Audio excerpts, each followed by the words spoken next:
Hi friends, welcome to Shri cooking channel. ನಾವಿವತ್ತು ಶ್ರೀಕೃಷ್ಣ ಜನ್ಮಾಷ್ಟಮಿಯ ವಿಶೇಷವಾಗಿ ಅವಲಕ್ಕಿ ಲಡ್ಡೂನ ಮಾಡ್ತಿದ್ದೀವಿ. ಇದನ್ನು ತುಂಬ ವಿಶೇಷವಾಗಿ ಕೃಷ್ಣನಿಗೆ ಪ್ರಿಯವಾದ ಈ ಅವಲಕ್ಕಿ ಲಡ್ಡೂನ ತುಂಬ ರುಚಿಕರವಾಗಿ ಹೇಗೆ ಮನೆಯಲ್ಲೇ ಮಾಡಬಹುದು ಅಂತ ನೋಡೋಣ. ಶ್ರಾವಣ ಮಾಸದ ಈ ಕೃಷ್ಣ ಜನ್ಮಾಷ್ಟಮಿಯಂದು ಅವಲಕ್ಕಿ ಲಡ್ಡುವನ್ನು ಮಾಡ್ತಿದ್ದೀವಿ. ಹೇಗೆ ಮಾಡೋದು ಅಂತ ನೋಡೋಣ.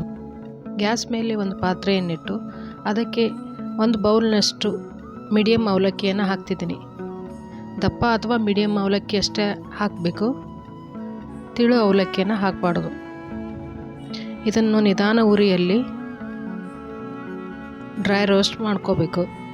ಹೊಸದಾಗಿ ಯಾರೆಲ್ಲ ನಮ್ಮ ಚಾನಲನ್ನು ನೋಡ್ತಾ ಇದ್ದೀರಾ, ದಯವಿಟ್ಟು ನಮ್ಮ ಚಾನಲನ್ನು ಸಬ್ಸ್ಕ್ರೈಬ್ ಮಾಡಿ, ವಿಡಿಯೋಗೊಂದು ಲೈಕ್ ಕೊಡಿ, ಪಕ್ಕದಲ್ಲಿರೋ ಬೆಲ್ ಬಟನನ್ನು ಕ್ಲಿಕ್ ಮಾಡಿ. ನಾವು ಮಾಡೋ ಎಲ್ಲ ಹೊಸ ರೆಸಿಪಿ ನಿಮಗೆ ಮೊದಲು ಬರುತ್ತೆ. ಹಾಗೆ ಅವಲಕ್ಕಿ ಸ್ವಲ್ಪ ಬಿಸಿಯಾದ ನಂತರ ಒಂದು 1/4 ಕಪ್ನಷ್ಟು ಪುಟಾಣಿಯನ್ನು ಹಾಕ್ತಿದ್ದೀನಿ. ಎರಡನ್ನೂ ಚೆನ್ನಾಗಿ ಮಿಕ್ಸ್ ಮಾಡಿ ಹುರಿತಾ ಇರಬೇಕು. ಒಂದು 5 ನಿಮಿಷಗಳ ಕಾಲ ಇದನ್ನು ಹುರಿದ ನಂತರ ತಣ್ಣಗಾಗಲಿಕ್ಕೆ ಬಿಡಬೇಕು. ನಂತರ ಅದೇ ಪಾತ್ರೆಗೆ ಇವಾಗ 1/4 ಕಪ್ನಷ್ಟು ಶೇಂಗಾ ಕಾಳನ್ನು ಹಾಕ್ತಿದ್ದೀನಿ. ಅದನ್ನು ಮೀಡಿಯಮ್ ಫ್ಲೇಮಲ್ಲಿ ಚೆನ್ನಾಗಿ ಹುರಿತಾ ಇರಬೇಕು.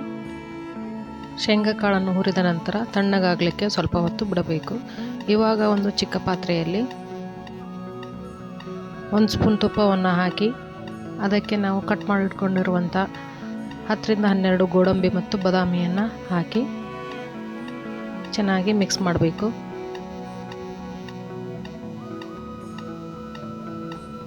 ಸ್ವಲ್ಪ ಲೈಟ್ ಬ್ರೌನ್ ಕಲರ್ ಬರೋ ತನಕ ಚೆನ್ನಾಗಿ ಫ್ರೈ ಮಾಡಿದ ಮೇಲೆ ಒಂದು 8 ರಿಂದ 10 ದ್ರಾಕ್ಷಿಯನ್ನು ಹಾಕಿ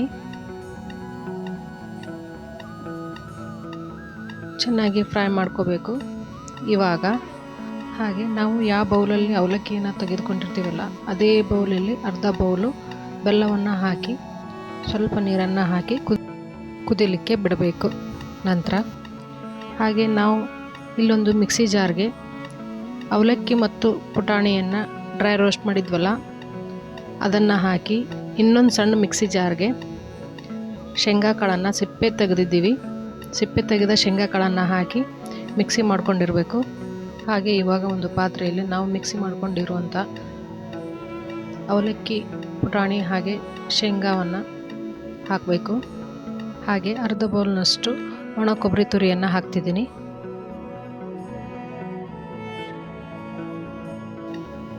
ಹಾಗೆ 1 ಏಲಕ್ಕಿಯನ್ನು ಪುಡಿ ಮಾಡಿಟ್ಟು ಹಾಕಿದ್ದೀನಿ. ನಾವು ಫ್ರೈ ಮಾಡಿ ಇಟ್ಕೊಂಡಿರುವಂಥ ಗೋಡಂಬಿ, ದ್ರಾಕ್ಷಿ, ಬಾದಾಮಿಯನ್ನು ಹಾಕಬೇಕು.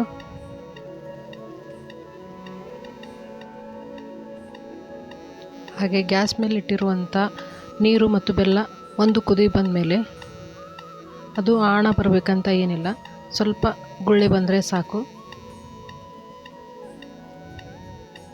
ಹೀಗೆ ಅದನ್ನು ಚೆನ್ನಾಗಿ ಸೋಸ್ಕೊಂಡು ಹಾಕಬೇಕು. ಏನಾದರೂ ಕಸ ಇದ್ದರೆ ಹೋಗುತ್ತೆ. ಇವಾಗ ಎಲ್ಲವನ್ನು ಚೆನ್ನಾಗಿ ಮಿಕ್ಸ್ ಮಾಡ್ಕೋಬೇಕು. ಯಾರೆಲ್ಲ ನಮ್ಮ ಚಾನಲನ್ನು ನೋಡ್ತಾ ಇದ್ದಾರೋ ದಯವಿಟ್ಟು ನಮ್ಮ ಚಾನಲ್ಗೆ ಸಬ್ಸ್ಕ್ರೈಬ್ ಮಾಡಿ, ಲೈಕ್ ಮಾಡಿ, ಶೇರ್ ಮಾಡಿ. ಇವಾಗ ಬಹಳ ಸ್ಮೂತಾಗಿರುತ್ತೆ ಲಾಡು, ತುಂಬಾ ಚೆನ್ನಾಗಿರುತ್ತೆ. ಶ್ರೀಕೃಷ್ಣನಿಗೆ ಅತಿ ಪ್ರಿಯವಾದ ಈ ಅವಲಕ್ಕಿ ಲಡ್ಡು ನೀವು ಒಂದು ಸಲ ಮನೆಯಲ್ಲಿ ಟ್ರೈ ಮಾಡಿ.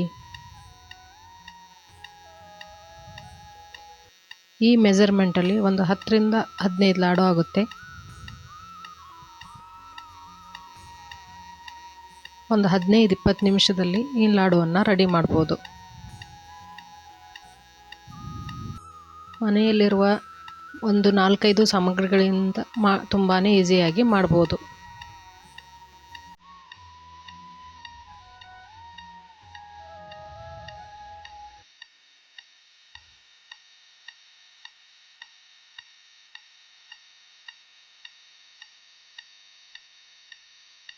ನೋಡಿ ಹೇಗಾಗಿದೆ, ತುಂಬಾ ಚೆನ್ನಾಗಿದೆ.